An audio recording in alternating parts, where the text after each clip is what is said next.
अऊज़ु बिल्लाहि मिनश शैतानिर रजीम। बिस्मिल्लाहिर रहमानिर रहीम। वलक़द मक्कन्नाकुम फ़िल अर्ज़ि वजअलना लकुम फ़ीहा मआइश क़लीलन मा तशकुरून। सदक़ल्लाहुल अज़ीम। सूरह आराफ आयत नंबर 10 आपके सामने तिलावत की, जिसका तर्जुमा कुछ इस तरह है। वलक़द मक्कन्नाकुम फ़िल अर्ज़, हमने तुम्हें ज़मीन में इख्तियारात के साथ बसाया। वजअलना लकुम फ़ीहा मआइश, और तुम्हारे यहाँ सामान ज़ीस्त फराहम किया, माश का सामान फराहम किया, ज़िंदगी गुजारने का सामान फराहम किया।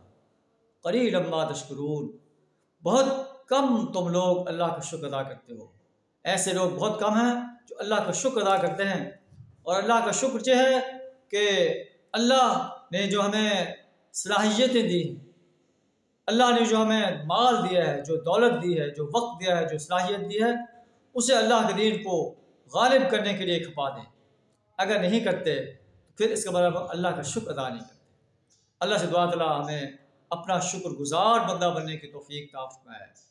इस किताब इनकलाब को, जो हमारे लिए हिदायत का ज़रिया है, सही तलफ़्फ़ुज़, सही तजवीद, सही तरतीब के साथ समझ कर पढ़ने, इस पर अमल करने, इसकी दावत देने, और ये किताब निज़ाम देती है उस निज़ाम को इस सरज़मीन पर गालिब करने के लिए और बातिल निज़ामों को मिटाने के लिए अपना माल, जान, वक्त और सलाहियत खपा देने की तौफीक अता फरमाए। व आखिरु दावाना अनिल हम्दुलिल्लाहि रब्बिल आलमीन।